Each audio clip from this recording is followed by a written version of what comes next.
우리들의 인생은 외롭다. 삶은 어차피 외로움 속에서 이루어진다. 대통령도 외롭고 국무총리도 외롭다. 마누라 역시 외롭고 남편도 외롭다. 사람들은 그렇게 때로는 외로움을 삼키며 산다. 고독은 누구나 운명적으로 감당해야 하는 삶의 조건인지도 모른다.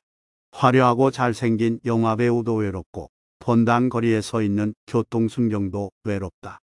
인간은 살아가면서 고독감과 외로움을 느낀다. 외로움을 피하려고 하면 더욱 외로워지는 게 우리 인생이다. 외로움을 극복하려면 외로움에 익숙해지는 수밖에 딴 도리가 없다. 얼마 전 신문을 읽으니 불란서 파리에는 한 집 건너 복신이라고 한다.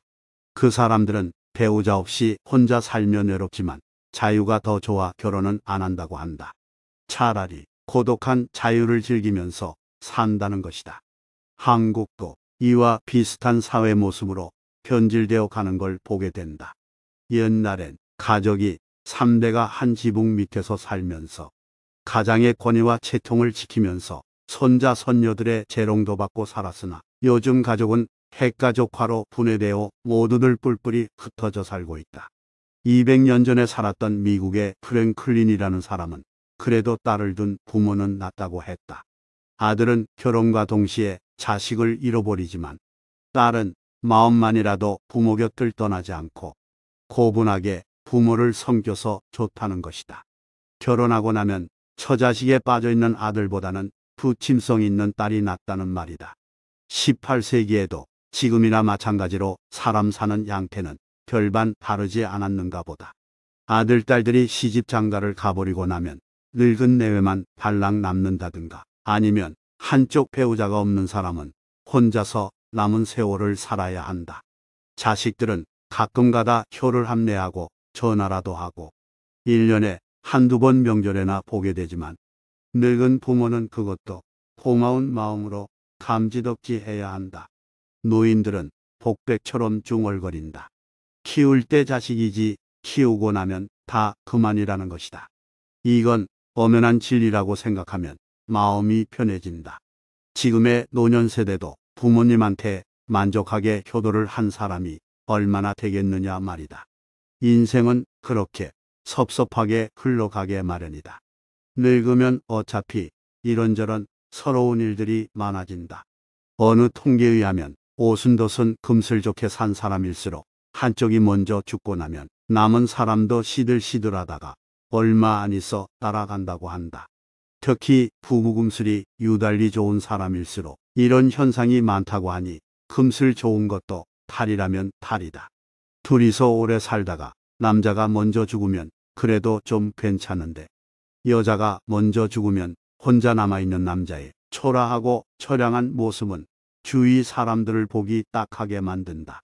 양쪽 모두 건강하게 살다가 비슷한 시기에 같이 간다면 얼마나 복받은 사람이련가. 우리 인생은 어차피 외롭고 고달프지만 늙으면 더욱 외롭고 쓸쓸해지는가 보다. 개구리의 우화가 생각난다. 개구리 부부가 살고 있었다. 어느 날 개구리 아내는 알을 잔뜩 낳고는 떠나가 버렸다. 남편 개구리는 알들을 입에 가득 넣고 그 알들을 혼자서 키우기 시작했다. 알들을 입에 넣은 개구리는 먹을 수도 노래를 부를 수도 없었다. 노래도 안 하고 먹지도 안 하는 것을 본 친구 개구리들은 재미가 없다고 하면서 하나씩 떠나기 시작했다. 남편 개구리는 어느새 외톨이가 되었다. 남편 개구리는 알들이 부화를 하게 되면 이 외로움도 사라질 것이라고 믿었다. 귀여운 새끼들하고 오순도순 살면서 아빠로서 대장 노릇도 할 수 있고 외롭지도 않고 더욱 재미있게 살 것이라고 철석같이 믿었다. 개구리는 그때를 생각하면서 외로움과 불편함을 참고 견디었다.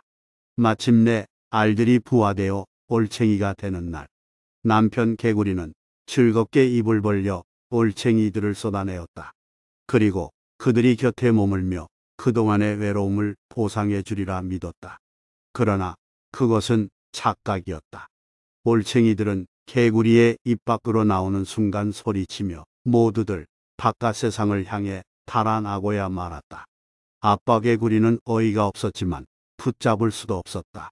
남편 개구리는 다시 외롭게 홀로 남게 되었다. 늙어서 산다는 것은 이런 것인지도 모른다. 그러니 나이가 들수록 주위 사람들을 따뜻하게 사랑하고 좋은 친구를 사귀면서 낙천적으로 살 수 있다면 노인의 외로움이 조금은 덜할련지도 모르겠다. 나이가 들수록 혼자 지낼 줄 알아야 행복해진다. 외롭다고 아무나 만나서 고통받지 마라. 세상에는 잘해줘도 고마워하지 않는 사람이 대부분이다. 호의를 권리로 생각하는 게 인간이다. 그래도 혼자 집에 있는 시간만큼은 편안하고 행복하다.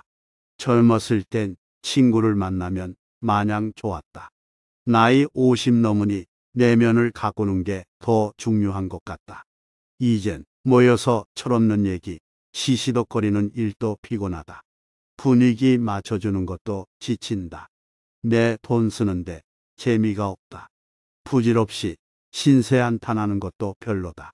사람은 왜 불행해질까? 고독할 줄 모르기 때문이다. 언제부턴가 사람들이 피곤하다. 홀로 설 때 진정으로 행복해질 수 있다지만 사람들은 홀로 서지 못한 채 다른 사람의 눈치를 보며 에너지를 다 빼앗기는 듯하다. 근데 왜 사람들은 나이 들어 친구를 찾을까?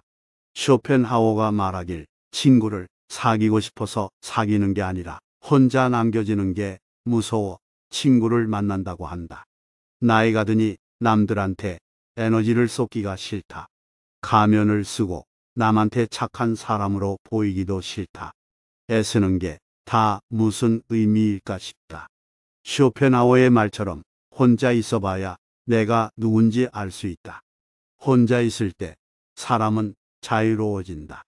혼자 시간을 보내지 못하고 고독을 모르는 사람은 진정한 자유를 즐길 수 없다. 이런 이야기를 한 건 철학자 쇼펜하우어만이 아니다. 석가모니도 남한테 의지하지 말라고 했다. 내면에서 행복을 찾으라고 했다. 남을 통해 행복하려고 하면 불행해진다. 사람에 집착하면 나만 힘들어진다. 나를 구원할 수 있는 건 오직 나뿐이다. 나한테 홀로 있는 시간을 선물처럼 주어야 한다. 석가모니 말씀처럼 누구에게도 의지하지 말고 오직 스스로를 등불로 삼고 의지해야 한다. 인간에게는 고독이 필요하다. 나이가 들면서 인간관계에 너무 연연할 필요가 없다는 것을 깨달았다. 남들에게 아무리 잘해줘도 한계가 있기 때문이다. 그렇다고 해서 내가 상대방에게 선을 넘거나 배려하지 않았던 것은 아니다. 상대방이 내가 원하는 대로 행동하지 않았다면 그것은 그 사람의 문제일 뿐이다. 노후엔 사람 사귀기가 참 힘들다. 하지만 이젠 남을 위해 살고 싶지 않다. 과거를 정리하고 진짜 내 삶을 살기 위해 노력하고 싶다. 인생은 혼자다. 혼자 왔다, 혼자 간다. 홀로 있을 때 외롭지 않게 나만의 시간을 가져야 한다. 나만의 방식으로 즐기는 취미나 관심사를 가지는 게 좋다. 진짜 나의 시간을 즐기면 진정한 행복이 손에 닿을 것도 같다. 쇼펜하우어는 인간이란 태초부터 고독한 존재라고 했다. 고독을 내 절친으로 만들어야 한다. 고독이 내 가장 가까운 것이다. 인간은 누구나 고독하다. 인간의 오온이 서로 의지하는 사이를 의미함은 우리에게 고독의 위치가 어디쯤에 있는지를 가늠하게 해준다. 사람과 사람 사이 그 어디쯤인가에 고독이 존재한다. 고독은 누군가에게는 고통이고 또 누군가에게는 자유를 의미하기도 한다. 받아들이기 나름이다. 고독을 외로움으로 받아들인다면 마주하고 싶지 않은 고통의 순간이 될 것이고 온전히 자유로운 나만의 시간으로 생각한다면 다시 없이 소중한 순간이 될 것이다. 발 디딜 틈 없는 지하철이나 강남 거리 한복판에서도 종종 고독감을 느끼는 걸 보면 고독이란 내 주변에 누가 있는지와 그리 큰 관련이 없는 것 같다. 우리는 누구나 고독을 느끼면서 살아간다. 따뜻한 가족과 함께 있는 순간에도 정다운 법과 술 한잔 기울이는 동안에도 마음 깊은 곳에 숨어있는 고독은 시도 때도 없이 모습을 드러낸다. 어찌 보면 고독이란 내면에 감춰진 또 다른 나의 모습인 듯하다. 한때 고독감에서 벗어나기 위해 정말 열심히 누군가와 어울리고 대화하면서 신나게 놀면서 망각을 찾아 도망 다니던 시절이 있었다. 나이가 들면서 고독이라는 친구와 가까워지기 시작했고 언제인가부터는 거울에 비친 나와 대화를 나누듯 고독과 자연스럽게 어울리기 시작했다. 이 고독이라는 것이 평생 나와 떼어낼 수 없는 감정이라는 것을 언젠가부터 어렴풋이 느끼기 시작했었던 것 같다. 고독과의 만남을 즐기기 시작한 것은 아마 그 느낌을 갖기 시작한 이후부터였던 것 같다. 고독에 몸부림친다는 말을 한다. 고독과 외로움을 흔히들 혼돈하기 때문인가 보다. 고독이란 감정은 그렇게 어두운 그림자가 아니란 것을 모르기 때문인가 보다. 멀리 타향에 가족과 떨어져 지내다 보면 외로움이 밀려든다. 타국에서 멀리 떨어져 만나지 못하는 친구를 생각하면 또 외로움을 느낀다. 외로움은 홀로 있을 때 느끼는 감정이다. 하지만 외롭다고 고독한 것은 아니다. 외로움이 느껴지는 때는 마주할 나의 모습이 보이지 않을 때다. 내면의 내가 부재 중일 때 나타나는 감정이다. 고독이란 감정은 자아라는 단어와 밀접한 관계를 가진다. 무언가를 위해 내 정열을 쏟아부을 때 스스로에게 끊임없이 반문하며 답을 찾아가는 여정에 있을 때는 외로움이란 단어를 떠올리지 않는다. 내면이 나로 충만한 시기에는 외로움에 떨지 않고 고독이 반가워진다. 고독은 행복함이다. 만족감이다. 충만함이다. 인생의 길을 잃어버린 느낌이 들 때, 내 존재에 대한 회의가 몰려올 때, 상실감으로 좌절해 있을 때, 고독이라는 단어를 떠올리기도 한다. 나의 자아가 흐릿해진 순간의 고독은 고통이다. 불안함이다. 삶의 걸림돌이다. 외로움이 나와 타인간의 사이에서 느껴지는 감정이라면 고독은 나와 나 사이에서 우러나는 감정이다. 그래서 고독을 피하고 두려워해서는 안 된다. 나 자신을 마주하기를 두려워해서는 안 된다. 내가 나 자신을 어떻게 받아들이고 다루고 있느냐에 따라 고독은 아주 다른 모습으로 나에게 다가온다. 그러니 고독과 긍정적인 관계를 가지기 위해서는 먼저 나 자신에게 관대해져야 한다. 내 삶이 긍정적으로 느껴질 때 고독도 즐거움을 느낄 수 있다. 완전한 고독이란 완전히 자유로운 기쁨 충만한 순간의 다른 표현이다.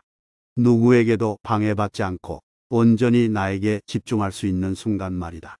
이런 순간을 고통으로 받아들이는 사람은 없지 않을까. 삶이 고독하다고 슬퍼하는 사람은 영원히 고통스러운 고독과 죽는 날까지 함께 해야 할 것이다.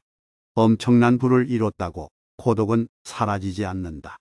사랑하는 사람과 지구의 아름다운 장소를 여행하고 다녀도 고독감은 늘 함께한다.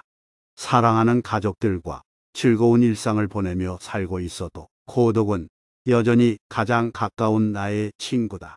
진정으로 고독해본 사람은 고독이 가져다주는 평화로움을 안다. 한번 경험해본 사람은 고독이란 절대 피하고 싶은 감정이 아니라는 것을 안다. 요즘 캠핑을 즐기는 인구가 많이 늘었다. 캠핑할 때 제일 좋은 시간이 불멍할 때다. 타들어가는 장작불을 바라보며 마음을 어지럽히던 생각과 번민들을 잊는다. 쉼없이 울려대는 휴대폰을 잠시 꺼두고 온전히 나만의 세계로 빠져드는 거다. 이렇게 캠핑을 통해 지친 일상에서 벗어나 재충전을 한다. 고독을 즐기는 시간은 캠핑할 때 불멍하는 동안의 느낌과 매우 유사하다. 불멍하면서 외롭다는 생각을 하는 사람은 드물다. 나 자신에 온전히 침잠하면서 내면의 대화를 나눔으로써 지쳐있던 마음이 힘을 얻고 다시 살아갈 의욕을 얻는 거다. 고독은 이렇게 나 자신과 직면하는 시간들을 의미한다.